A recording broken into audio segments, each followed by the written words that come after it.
Welcome, everyone, to Episode 8 of Year 5 of the Bracket Report, brought to you by Delphi Bracketology. I'm your host, Brian Tonsoni. Today, joining us is faculty member Dave Gilbert and junior Josh Reynolds. And in this show and every show, we aim to keep you as informed as possible about who will be in March Madness. We are just days away from the reveal of the 68-team bracket on Sunday. So please follow our work on our website, delphibracketology.com, and also on the X.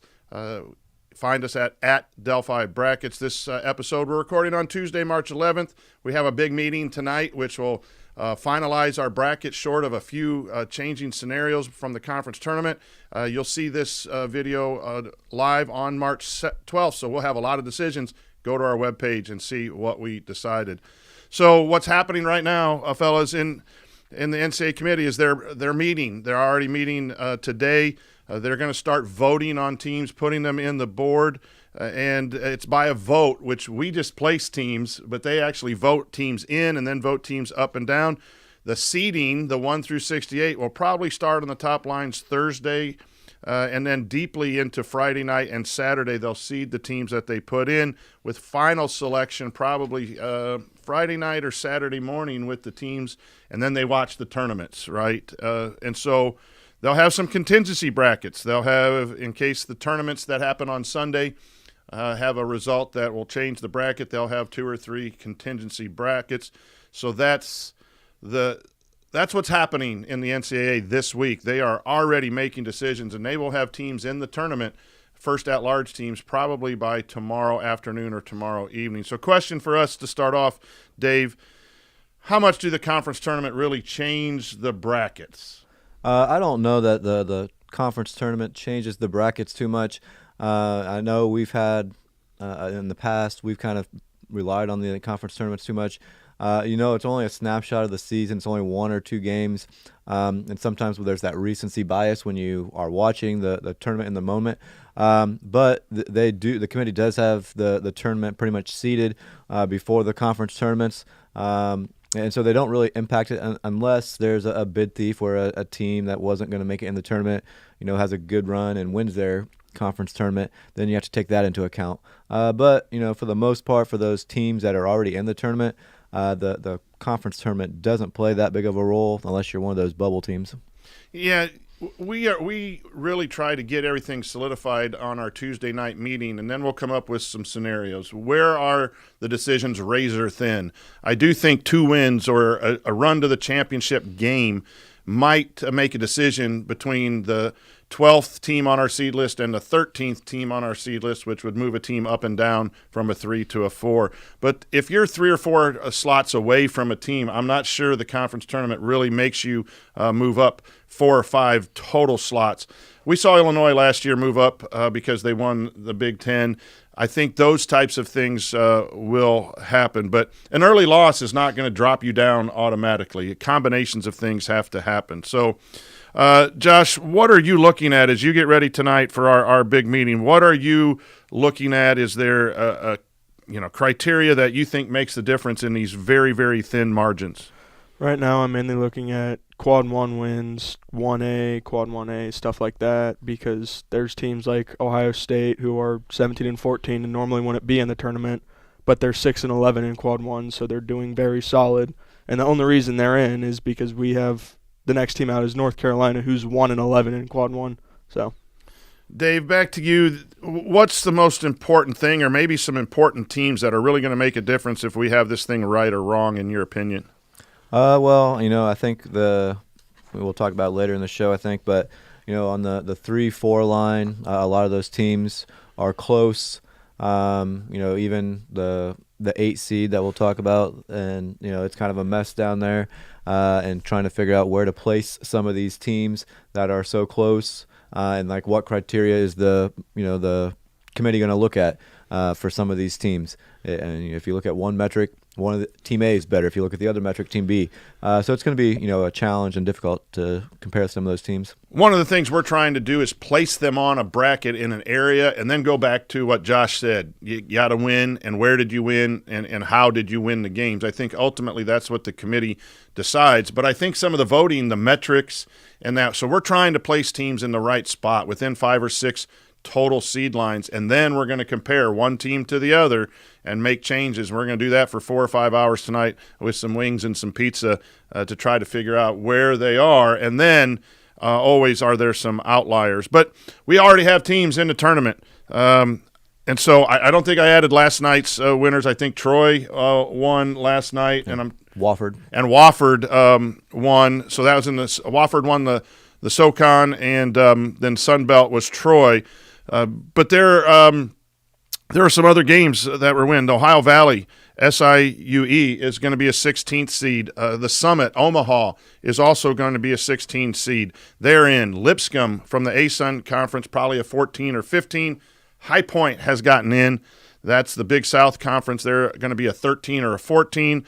And then Drake has won the Missouri Valley 10, 11, 12. And, Dave, as you look at these are the 12, 13, 14, 15 seeds. Not a lot of upsets, but they're good basketball, and they were good tournaments. What kind of things do you look for when you try to pick the bracket after it's done for some of these upset winners at the 12 through 16 seed line? Well, you got to look for some teams that can shoot, especially in just a one-game situation where it's a win or go home. If a team can get hot shooting the three, they're always capable of pulling an upset in a one-game scenario like that. And Josh, as we get ready, these teams don't move the needle for a lot of people as far as going to win a game or two. But your thoughts are as we talk about the bottom of the seed list. I think that turnovers also are a very important thing. Like a team like UC San Diego, yes, they haven't won their conference tournament yet, but if they do, their turnover margin is way better than many of the 4 through 6 teams that we'll see. So I believe that they could easily pull off an upset. And there's winners tonight, Tuesday night, which when you watch this Wednesday will already be in the Coastal Conference, the NEC, and the Horizon League, which I had the privilege to watch 2 games, an overtime game in Game 1 in the semifinals and a 2-point game. And so tonight, Robert Morris will play Youngstown, and really appreciate the opportunity from the Horizon League to be able to go see that in person. But coming up next, we're going to talk about some of the tough decisions, the top 4 seeds, and obviously the bubble. So stay with us here on the Bracket Report.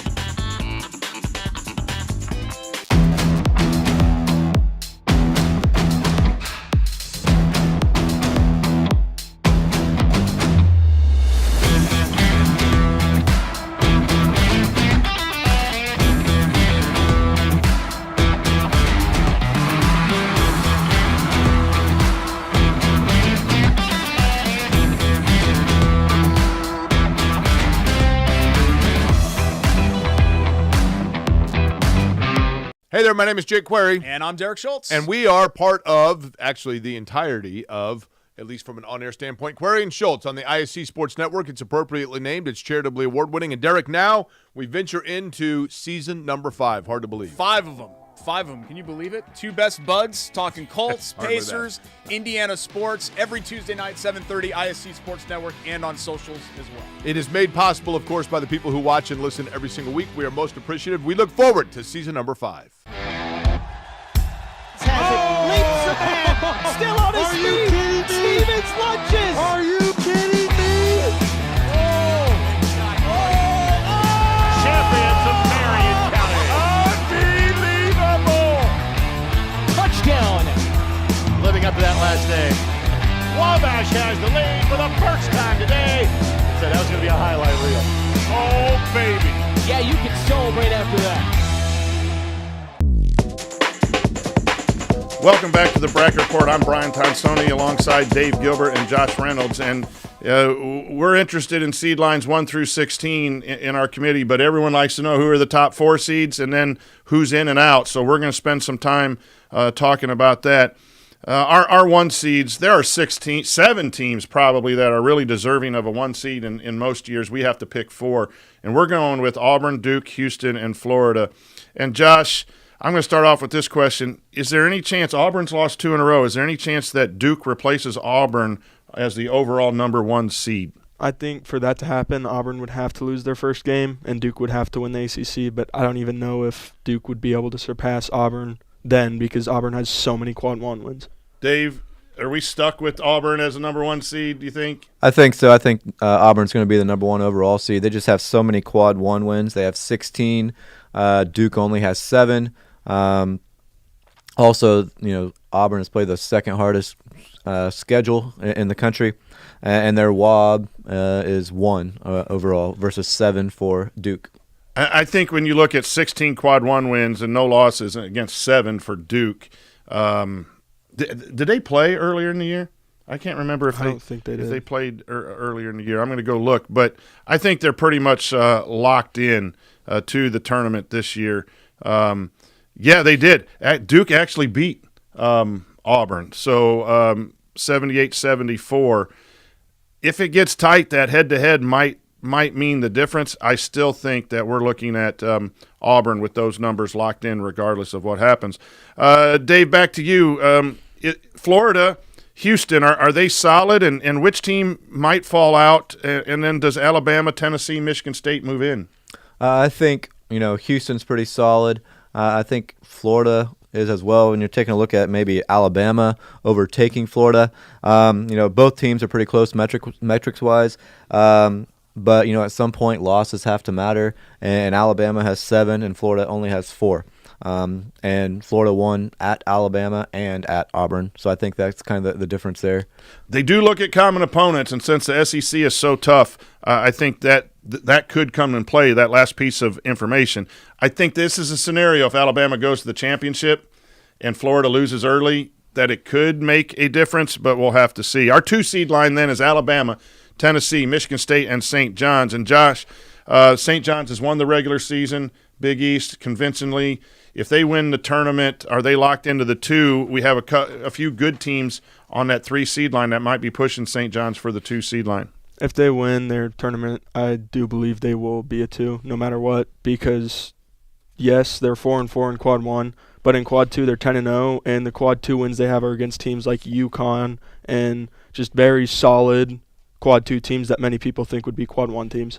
Yeah, I think there's individual flaws in some of the criteria, and when it gets this razor thin, you look at that. Texas Tech's non-conference strength of schedule may keep them on the 3 seed line. Kentucky, another team, is 11-10 in quads 1 and 2, where you have St. John's with only 4 quad 1 wins, but they're 10-0 in quad 2, so 14-4 when you have that comparison.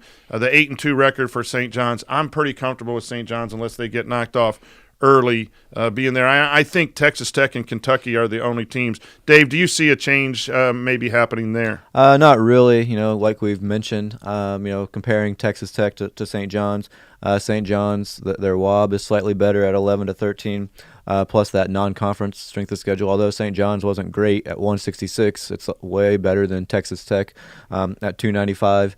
And then, still I think the committee will take into account that St. John's won the regular season title in the Big East compared to these other teams on the 3 seed line. And even if St. John's loses and doesn't win the Big East, I think they're either the last 2 or one of the top 3s. Our 3 seed line is Texas Tech, Kentucky, Texas A&M, and Iowa State. And I think the only decision for us tonight is what order that's in.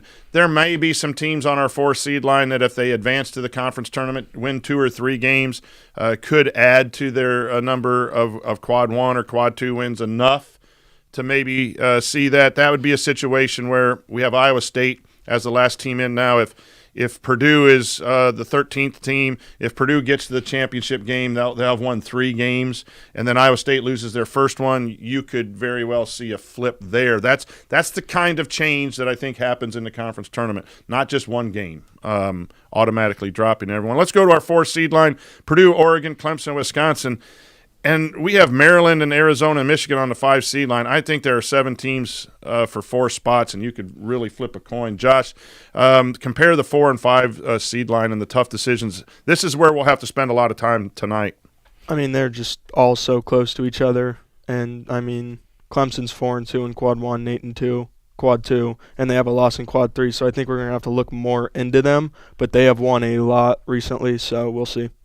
Dave, your thoughts on this 4 and 5 line, which is very difficult to seed? If I was looking at a team to move up, it would probably be Maryland. Their net is really good at 11. They're 13-7 in quad 1 and 2 combined. Really, the thing that sticks out as far as holding them back would be their non-conference strength of schedule at 326. That's not really very good compared to some of those teams on the 4 seed line. But I do think with a good run, Maryland could move up to the 4 seed. The body of work is mentioned all the time. Michigan has 9 quad 1 wins, but they've lost 3 in a row at the end. So a lot of recency bias says Michigan has to move down. But if you look at all of their games, their 31 games, they're 9-7. The team right above them is 7-11. We just have to look at that. Wisconsin was a 3 seed at the reveal. They've lost some games and not won at quad 1. How much does it sit in the committee's mind what is done recently, even though that's not an official characteristic? I think we have a lot of things to look at there. And then we have teams like St. Mary's, Memphis, and you can fit in Louisville there, who's playing in the ACC. The opportunities for quad 1 wins aren't there for these smaller conferences, but boy, they've played well.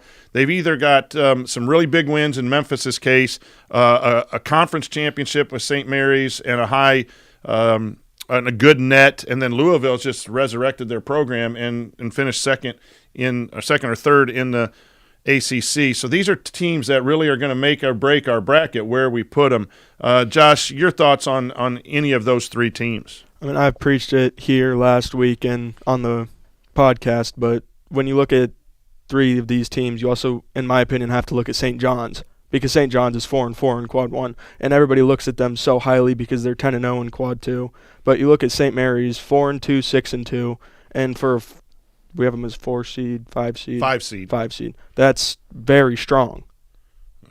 And you bring up a good point. Like, is the criteria the same all the way through the seed lines? And in some ways, yes. In some ways, when it gets down to comparing a couple teams, maybe no. Memphis 6-1 and 5-1 in the first 2 quads, and 4th toughest non-conference schedule. I think they'll get rewarded for that. They'll be on the 6 or 7 seed line. Those teams, Dave, what are you thinking about as we head into our meeting this evening? Well, I know we just talked about Memphis. They have some really good wins. They beat Michigan State, they beat Clemson, they beat Missouri, they beat Ole Miss. But they have 3 quad 3 losses, and their net isn't great. So how do we balance that out? Balance those all those metrics out. And then Louisville, they haven't really beat anybody. They're 13-6 in quad 1 and 2, but their signature win, I guess, would be Clemson at home. Other than that, they haven't really beat tournament teams. But they have pretty good metrics. So. Yeah, and do teams get penalized for their conference? Right. That's what we're looking at. Memphis played close games in their conference, but they won them, right? Louisville got the schedule that they were given, and they beat teams that aren't very good. And so to some extent, yes, they're not top-level seeds, but I don't know. Well, I've seen both Memphis and Louisville on the 8 seed line, and I think that I think as a fan that's a travesty. But let's talk about that 8 seed line. You got teams called Marquette, UConn, 2 Big East teams, Mississippi State and Gonzaga, some very well-known teams on the 8 seed line, Dave. Yeah, I mean, if you're a 1 seed and you have to face UConn in the second round or a Marquette, you might not be too happy about that. But, this is where it starts to get difficult to separate these teams.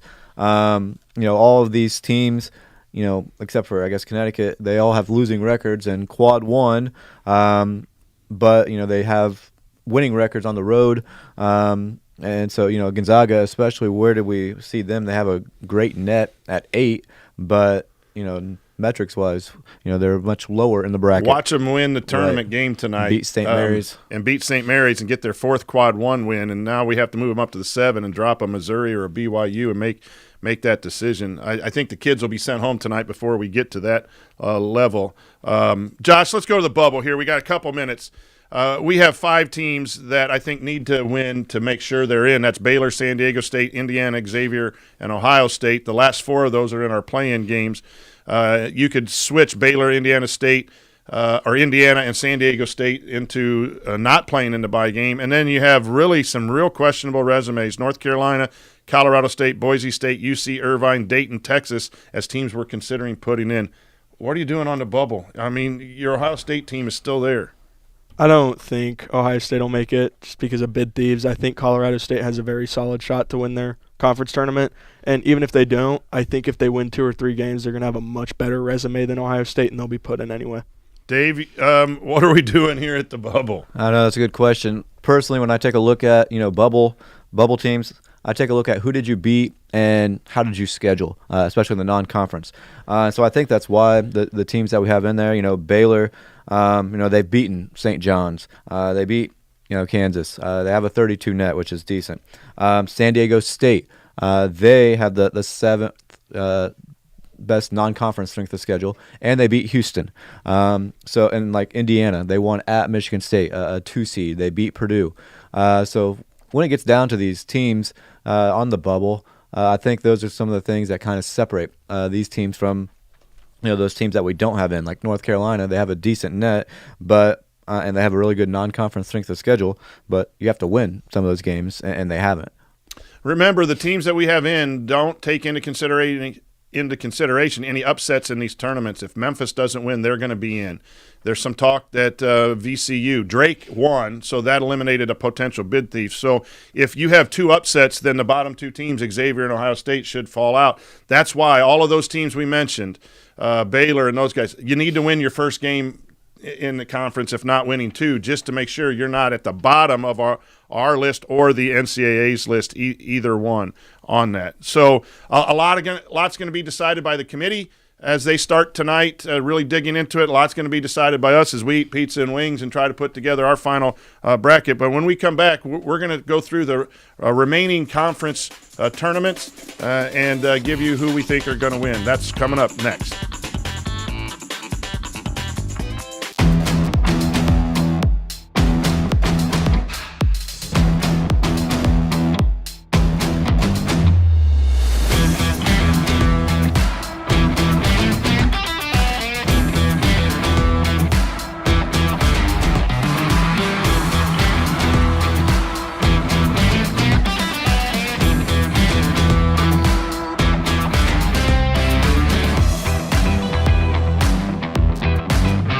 Hey there, my name is Jake Query. And I'm Derek Schultz. And we are part of, actually the entirety of, at least from an on-air standpoint, Query and Schultz on the ISC Sports Network. It's appropriately named. It's charitably award-winning. And Derek, now we venture into season number 5. Hard to believe. 5 of them. 5 of them. Can you believe it? 2 best buds talking Colts, Pacers, Indiana sports every Tuesday night, 7:30, ISC Sports Network, and on socials as well. It is made possible, of course, by the people who watch and listen every single week. We are most appreciative. We look forward to season number 5. Leaps ahead, still on his feet. Stevens lunges. Are you kidding me? Champions of Marion County. Unbelievable! Touchdown. Living up to that last day. Wabash has the lead for the first time today. Said that was going to be a highlight reel.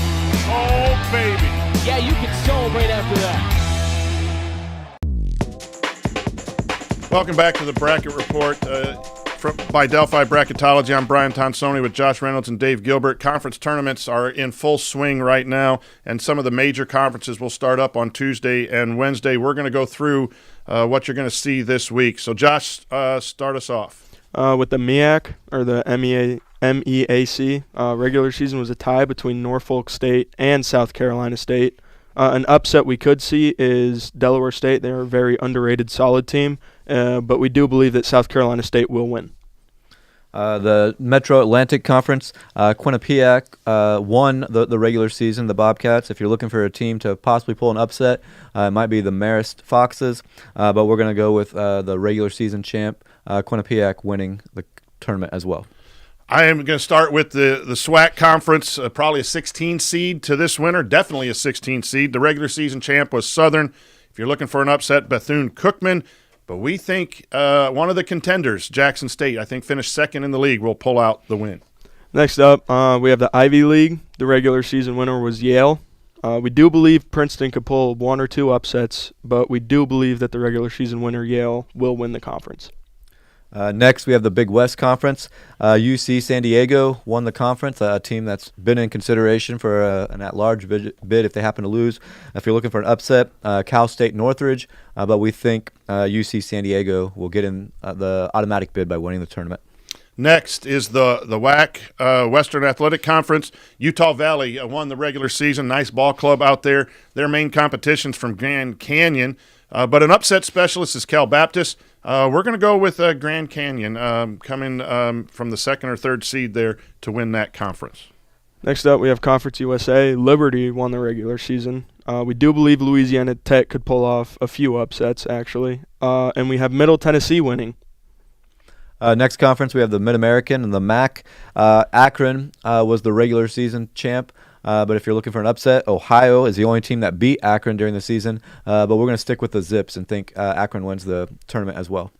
Moving on to the Atlantic 10, regular season champ VCU. They hurt their at-large possibilities by losing to Dayton at home in the last game of the season.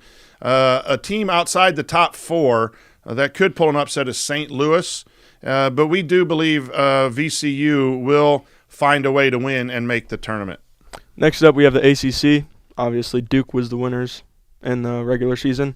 Upset, we could see North Carolina pulling many upsets, maybe even winning it all or losing first rounds. But we do believe that the Blue Devils will win. Next conference, the Big 12 Conference.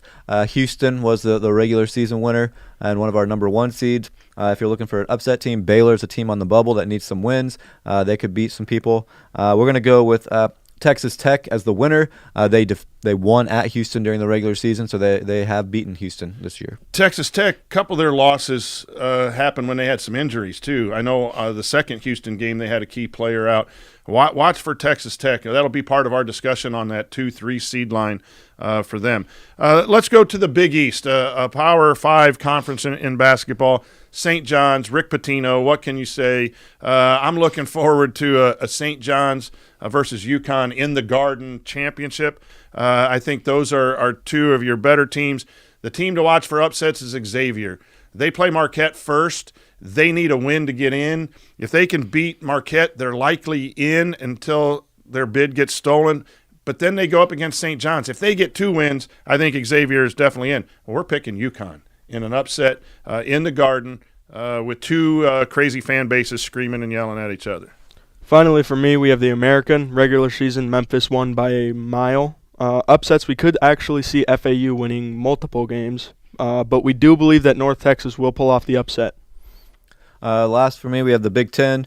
Michigan State got hot at the end of the season, winning their last 7 in a row to win the conference, kind of going away. If you're looking for some upset team, Illinois has maybe the most talent and really had some big wins when they were healthy. They hit a stretch during the season where they had some injuries and some sickness, but they look to be getting healthy right now. But another hot team from the Big Ten that's looking to move up the seed line is who we're going with as the winner, with Maryland.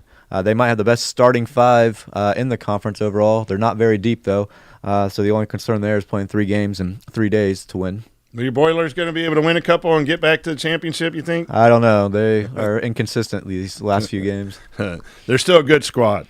Indiana needs to win. My Indiana Hoosiers needs to win, I think, to solidify a bid. Let's go to the conference that you should watch. It's going to be – every game is going to be competitive. You have some bubble teams in Oklahoma, Arkansas, Texas playing in the first round. You have, 3 teams – 4 teams fighting for a 1 seed and a 2 seed. It is going to be knockdown basketball in Nashville, Tennessee. Regular season was Auburn, number 1 overall seed. The upset, though, I don't know if it's much of an upset when you're a 3 seed or maybe fighting to get a 2 seed, but Kentucky. I think they don't play a whole lot of defense, but they can really score the basketball on a neutral court. I think they may have a chance to run the table. But any of the top 10 can win this, A&M, so forth. We're going to pick Tennessee, which is the lowest team on the 1 and 2 seed lines. That'll really make bracketologists, struggle over the weekend on where to put teams on the bracket. That's really just a throw a dart pick. We don't know anything too major on that. So the committee's meeting right now. We will meet and decide. When you look at our work, make sure you understand we have put out a seed list, which is just the teams on seed 1, 2, and 3, not matchups. And then if you want to know the matchups and who's playing and where they're playing, the seed list is now on the screen. The bracket is where we will tell you or share with you who's playing. You see an example of that now on the screen and what location they're playing on. So on our website, there are two things: the seed list and then the bracket. So make sure that you understand the difference of those two things. If you want to ask us questions, we'll be at the Big Ten tournament all day Thursday, Friday, and Saturday. If you see us, come up and talk to us or get a hold of us at Delphi Brackets, and we will tell you what your team is doing and what they might need to do to move up or make the tournament. But this will do it for this episode of the Bracket Report. We always thank Greg Rakestraw and the crew here at ISC Sports Network for hosting our show. Again, that's DelphiBracketology.com and at Delphi Brackets. For Josh Reynolds and for Dave Gilbert, happy hoops watching. I'm Brian Tonsoni. We'll see you soon.